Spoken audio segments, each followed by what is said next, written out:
Bismillahirrahmanirrahim. Assalamualaikum warahmatullahi wabarakatuh. Alhamdulillahi rabbil alamin. Wa bihi nasta'inu ala umuri dunya waddin. Wassalatu wassalamu ala ashrafil anbiya'i wal mursalin. وعلى آله وأصحابه أجمعين. اللهم صل وسلم وبارك على نبينا وحبيبنا محمد صلى الله عليه وسلم وعلى آله وأصحابه أجمعين. أما بعد. قال الله تعالى في القرآن الكريم: أعوذ بالله من الشيطان الرجيم. لقد كان لكم في رسول الله أسوة حسنة لمن كان يرجو الله واليوم الآخر. صدق الله العظيم. Ma'asyiral muslimin, bapak-bapak, saudara-saudara, para tamu Allah yang berbahagia, marilah kita bersyukur kepada Allah Subhanahu wa taala pada kesempatan subuh hari ini kita masih diberikan kesehatan oleh Allah Subhanahu wa taala. Kita bersyukur alhamdulillahirabbil alamin, dengan izin, dengan rahman dan rahim dari Allah Subhanahu wa taala kita dapat melaksanakan ibadah kepada Allah, dan juga kita dapat berzikir kepada Allah Subhanahu wa taala, dan di samping itu juga kita juga berharap kepada Allah Subhanahu wa taala mudah-mudahan seluruh amal ibadah kita yang kita lakukan dapat diterima di sisi Allah Subhanahu wa taala. Amin ya rabbal alamin. Marilah kita berselawat kepada junjungan kita Nabi Allah wa Rasulullah Muhammad sallallahu alaihi wasallam. Allahumma salli wa sallim wa barik ala Muhammad wa ala ali Muhammad. Mudah-mudahan kita semuanya mendapatkan syafaat dari baginda Rasulullah sallallahu alaihi wasallam, yang mana beliau adalah uswatun wa qudwatun hasanah, suri tauladan yang baik yang mesti kita jadikan sebagai contoh dalam kehidupan kita, baik kehidupan dalam masalah pribadi, keluarga, masyarakat, dan bahkan dalam kehidupan berbangsa dan bernegara. Ma'asyiral muslimin, bapak-bapak, ibu-ibu, saudara-saudaraku, para jamaah Masjid At-Taqwa yang berbahagia. Pada kesempatan kali ini kita lanjutkan kas kita, kajian Ahad subuh.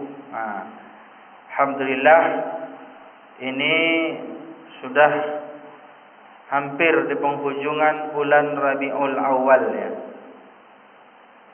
Meskipun demikian, saya tetap ingin membahas sebuah tema yang berkaitan tentang bagaimana kita meneladani baginda Rasulullah SAW dalam kehidupan kita.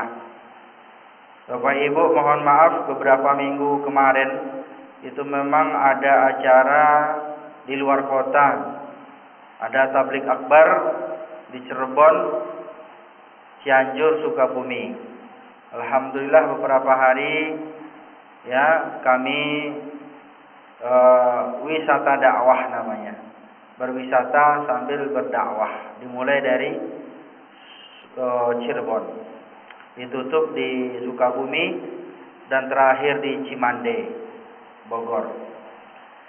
Bapak Ibu yang berbahagia, saudara-saudaraku yang saya hormati, para jamaah, alhamdulillah pada subuh hari ini sepertinya ramai ini, alhamdulillah. Ya, terima kasih juga Pak Ustadz Dr. Ayuhan, Pak Haji Khaidir, dan juga para jamaah yang lainnya grup silaturahmi at-taqwa. Alhamdulillah di sini ramai yang datang. Saya enggak sempat sebutkan namanya satu persatu. Mudah-mudahan kehadiran Bapak Ibu, saudara-saudaraku di Masjid At-Taqwa ini insyaallah membawa keberkahan dalam kehidupan kita. Bapak Ibu, saudara-saudara, bagaimana kita mencintai, bagaimana kita meneladani baginda Rasulullah? Ini menjadi penting Bapak Ibu. Kenapa? Karena kita saat ini sudah kehilangan yang namanya idola.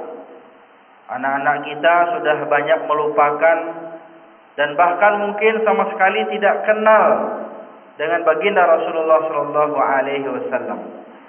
Maka dari itulah kita sebagai umat Islam, terutama orang tua, kita memiliki kewajiban untuk memberikan pengajaran kepada anak-anak kita atau cucu-cucu kita tentang bagaimana sosok keteladanan baginda Rasulullah sallallahu alaihi wasallam. Maka oleh karena itulah pada kesempatan hari ini saya ingin sampaikan bagaimana kita meneladani Rasulullah. Apakah sifat-sifat Nabi itu sudah masuk ke dalam perilaku kita sehari-hari? Atau bahkan mungkin kita kenal Rasulullah tapi sifat-sifatnya belum begitu masuk kepada sifat-sifat kita, atau belum kita bisa mengamalkan atau mensifati daripada sifat-sifat yang agung daripada baginda Rasulullah SAW. Sebagaimana yang kita kenal di Muhammadiyah itu ada namanya staf, Pak. Jadi kita itu semuanya harus menjadi staf, bukan karyawan. Staf. Apa itu staf? Siddiq, tabligh, amanah, fatonah. Singkatannya staf. Bagaimana Rasulullah SAW itu memiliki sifat yang mulia. Yang pertama, siddiq, dapat dipercaya, selalu berbuat jujur dan berkata jujur. Jadi semuanya dari apa yang dilakukan Rasulullah itu dapat dipercaya. Ya. Kenapa bisa dipercaya? Karena apa yang dia lakukan, apa yang dia ucapkan itu adalah sebuah kebenaran. Itulah bedanya kita orang awam ini, Bapak, dengan baginda Rasulullah. Kalau kita kadang-kadang udah benar pun omongan kita, belum tentu orang percaya sama kita. Udah benar tuh loh. Apalagi kalau misalnya ada seseorang itu suka berbohong gitu ya. Itu biasanya sulit gitu. Walaupun dia ingin mengatakan suatu kebenaran, kalau suka bohong, pasti orang juga sulit untuk mempercayai apa yang dia sampaikan. Kalau baginda Rasulullah tidak. Makanya ada al-amanah tadi, amanah juga, dipercaya. Apapun yang dititipkan, apapun yang dia diberikan amanah kepadanya, ya, baik dari Allah maupun dari umat, itu semuanya dapat dipercaya. Dan bahkan ada orang yang di luar Islam pun mereka itu yakin dan percaya kepada baginda Rasulullah karena sifat-sifatnya. Walaupun mereka tidak beriman kepada Allah, tapi percaya kepada Rasulullah. Nah, inilah kehebatan baginda Rasulullah itu dipercaya oleh semua kalangan. Bukan hanya ya orang-orang yang beriman saja, tetapi juga orang-orang di luar Islam, orang-orang kafir Quraisy, bahkan orang Yahudi, orang Nasrani percaya kepada Rasulullah. Karena apa? Karena kejujuran yang dia miliki. Makanya Rasulullah itu memerintahkan kepada kita agar kita selalu berlaku jujur. Walaupun kadang-kadang jujur itu pahit, ya. Atau kebenaran itu kadang-kadang sulit untuk diterima. Ini yang pertama, siddiq, tabligh, menyampaikan transparansi. Apa yang dia diperintahkan Allah, dia sampaikan kepada umat. Makanya ada namanya basyiran wa nadhira, kabar bahagia dan kabar pertakut tentang adanya surga dan tentang adanya neraka, seperti ayat yang saya bacakan surah Az-Zumar tadi. Itu yang pertama adalah itu menceritakan bagaimana nanti orang-orang kafir itu digiring bersama-sama rombongannya untuk masuk neraka. Dan kondisi mereka itu menyedihkan. Dan mereka akan masuk neraka khalidina fiha. Fa bi'sa maswal mutakabbirin. Mereka itu kekal selama-lamanya karena mereka itu adalah orang yang sombong. Kemudian di ayat yang berikutnya dijelaskan tentang bagaimana kondisi orang-orang yang bertakwa. Ini namanya khabar. Ini namanya sebuah berita, sebuah harapan bagi kita orang-orang beriman ketika mereka itu bertakwa. Maka Allah Subhanahu wa taala akan memasukkan mereka itu masuk surga. Jadi salah satu fungsi Rasulullah itu diutus ke muka bumi ini adalah karena apa? Karena ini ingin memberikan kabar gembira dan kabar pertakut. Kabar pertakut dan kabar gembira. Ada masalah surga, ada masalah neraka.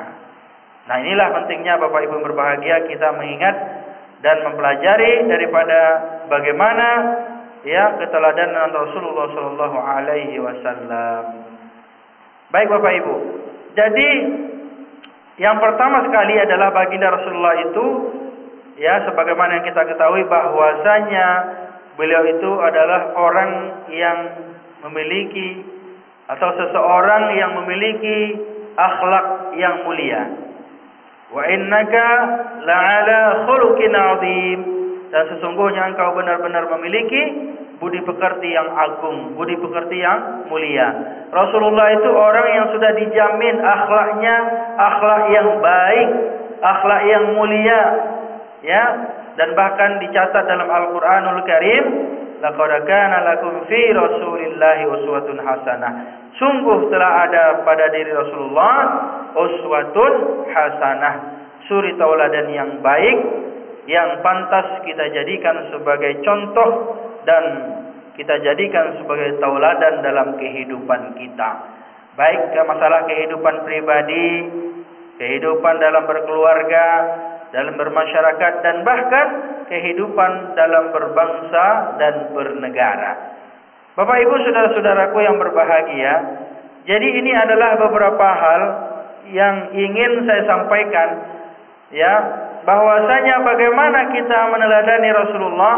Paling tidak ada 5 hal Bapak Ibu yang dapat kita teladani dalam kehidupan kita, terhadap baginda Rasulullah. Yang pertama adalah bahwasanya Rasulullah itu senantiasa dalam segala perbuatannya hanya mencari ridha Allah Subhanahu wa taala. Nah, ini bedanya sama kita. Kalau kadang-kadang kita bekerja ingin mencari ridhonya pimpinan, ingin mencari muka, mencari posisi jabatan, dan lain sebagainya. Kalau Rasulullah tidak perlu mencari ridhonya manusia, tidak perlu mencari pangkat jabatan, karena Allah Subhanahu wa taala telah menyediakan tempat yang mulia, tempat yang agung, pangkat yang tinggi tentunya di sisi Allah Subhanahu wa taala. Jadi mengharap ridha Allah Subhanahu wa taala dari seluruh aktivitas ini penting bagi kita. Segala aktivitas yang kita lakukan, apakah itu kita beribadah, apakah itu kita melakukan pekerjaan kita, profesi yang kita jalani saban hari setiap waktu. Jangan lupa bahwa setiap aktivitas kita itu kita niatkan untuk mencari ridha Allah Subhanahu wa taala. Ini menjadi penting Bapak Ibu. Jadi sehingga pekerjaan kita itu bertambah berkah di sisi Allah Subhanahu wa taala. Yang kedua adalah apa?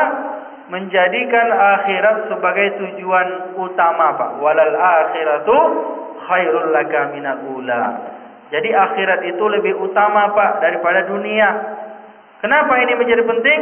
Karena seluruh kita yang ada di sini, yang ada di rumah, yang ada di dunia ini pasti akan kembali kepada akhirat.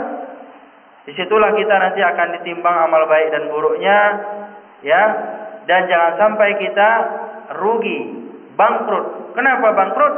karena kita udah lama hidup di dunia, tapi ternyata ketika kita ditimbang amal baik dan buruk, ternyata lebih banyak amal buruknya ketimbang amal baiknya.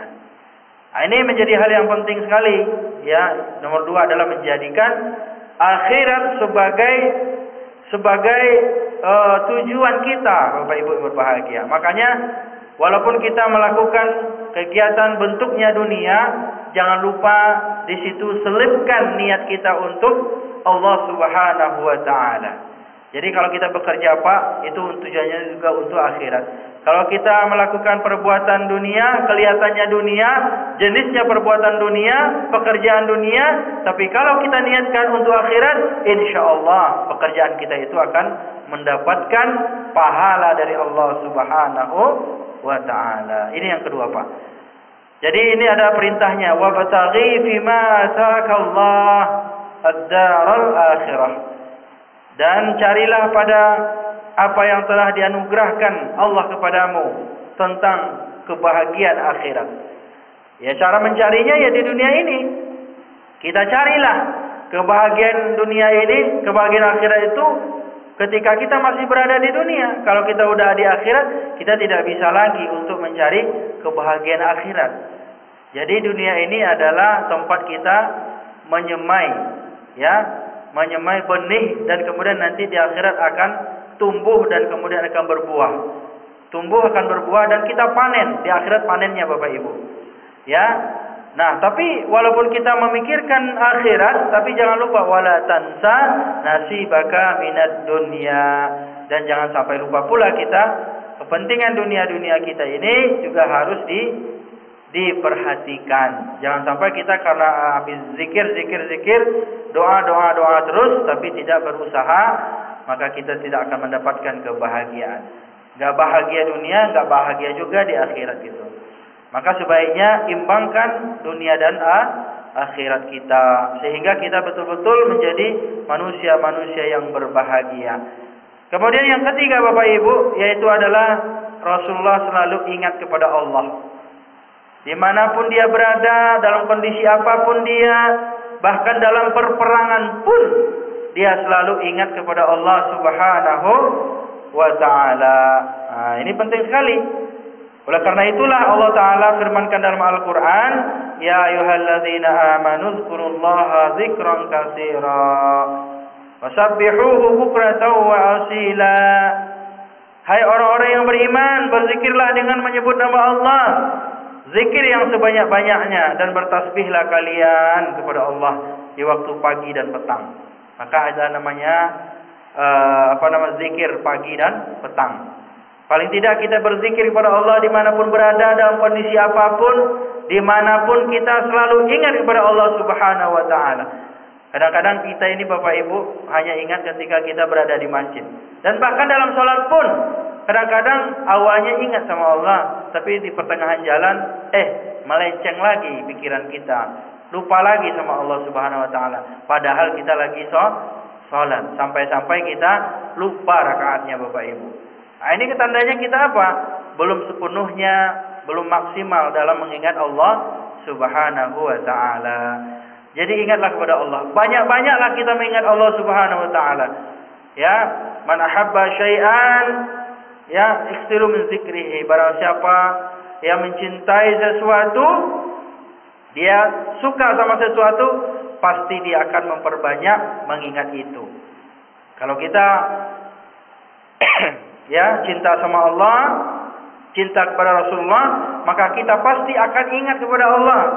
Selalu mengingat Allah Subhanahu wa ta'ala setiap detik kita, hembusan nafas kita, dan bahkan di pikiran kita, di hati kita, hanya Allah Subhanahu wa ta'ala.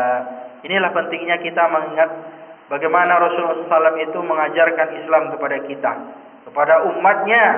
Ya, begitu luar biasa. Untuk mengajarkan tentang tauhid saja itu Rasulullah butuh 13 tahun itu Bapak Ibu. Tauhid saja. Bayangkan itu. Nah, kita alhamdulillah saat ini tidak perlu ada nabi gitu ya. Tidak perlu ada nabi, tidak perlu ada rasul diutus ke Indonesia gitu ya. Tetapi kita tetap sudah memiliki rasa cinta kepada Allah dan cinta pada Rasulullah. Kita sudah memiliki yang namanya keimanan di dalam hati kita. Ya, kecintaan kepada Rasulullah SAW, keyakinan kepada apa yang telah dibawa oleh baginda Rasulullah, termasuk juga yakin terhadap hari berbangkit, hari kiamat. Ini adalah merupakan bekal yang luar biasa buat kita. Jadi tidak perlu lagi 13 tahun Nabi berdakwah baru ada orang beriman gitu kepada Allah. Kita ini sudah luar biasa. Karena semenjak kita dari nenek moyang kita sudah Islam, sudah beriman kepada Allah. Yang keempat Bapak Ibu, yaitu adalah yang perlu kita contoh daripada Rasulullah adalah mencintai Allah Subhanahu wa taala melebihi daripada mencintai daripada segala-galanya, Pak. Mencintai Allah dan Rasulnya melebihi daripada cinta kepada harta, melebihi daripada cinta kepada anak dan istri. Mencintai Rasulullah SAW melebihi daripada cinta daripada pekerjaan kita, ya, daripada pangkat jabatan yang kita miliki. Jangan sampai kita mengalahkan, ya, karena cinta pada anak, cinta pada istri, cinta pada pekerjaan, cinta kepada harta.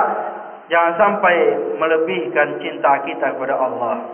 Maka cinta kepada Allah adalah cinta yang paling pertama dan paling utama yang harus kita tanamkan dalam setiap jiwa-jiwa kita. Kalau sekarang kadang-kadang kita terlalu cinta pada harta, lupa sama Allah. Cinta kepada harta, pangkat jabatan, lupa kepada Rasulullah. Nah, inilah yang perlu kita ingat, bahwasanya Allah Ta'ala juga berfirman, "Qul in kuntum tuhibbunallaha fattabi'uni." Jika kalian mencintai Allah, fattabi'uni, ikutilah aku. Apa itu aku? Itu kata Rasulullah, ya. Jadi ikutilah Rasulullah. Yuhibbukumullah, maka Allah akan cinta kepada kalian. Jadi kalau kita cinta pada Allah, ikutilah sunnah-sunnah Rasulullah SAW. Jangan sampai kita melupakan daripada ajaran baginda Rasulullah SAW. Kalau kita udah cinta kepada Rasulullah, maka Allah akan cinta kepada kita. Allah akan sayang kepada kita. Allah akan lindungi kita. Allah akan jaga kita. Inilah bukti daripada cinta Allah Subhanahu wa taala kepada orang yang mencintai Rasulullah.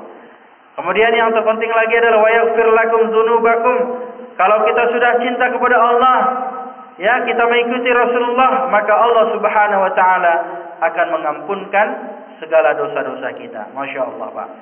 Jadi kita berharap mudah-mudahan di bulan Rabiul Awal ini kita tumbuhkan rasa cinta kita kepada Rasulullah, sehingga tumbuh jugalah rasa cinta kepada Allah Subhanahu wa taala. Kalau kita sudah cinta kepada Allah, apapun yang dikatakan oleh Rasulullah pasti akan kita ikuti. Dan kemudian kalau kita sudah mengikuti Rasulullah, maka Allah Subhanahu wa taala akan mengampunkan dosa-dosa kita. Yang terakhir Bapak Ibu saudara-saudaraku, yaitu adalah mengikuti semua sunnah-sunnahnya. Wa ma ataakumur rasul fakhudhuhu wa ma nahakum anhu fantahu. Apapun yang diperintahkan oleh Rasulullah kepada kalian, ikutilah, kata Allah. Kalau udah Nabi yang berkata, Nabi udah memberikan, ya, tuntunan kepada kita, ikutilah, jangan ditonton aja, dituntun. Ikuti itu. Tuntunan itu diikuti. Kemudian apapun yang dilarang oleh baginda Rasulullah, maka hendaklah kita tinggalkan. Jadi mudah sebenarnya, Islam itu simple. Laksanakan perintah Allah, laksanakan perintah Rasulullah, yang di luar itu tinggalkan. Sudah selesai. Kadang-kadang kita lebih getol gitu ya, melakukan apa yang tidak diperintahkan, kita mati-matian melakukannya. Apa yang diperintahkan kadang-kadang kita lupa dan lalai untuk melakukannya. Nah, inilah pentingnya kita menyeimbangkan, Bapak Ibu yang berbahagia.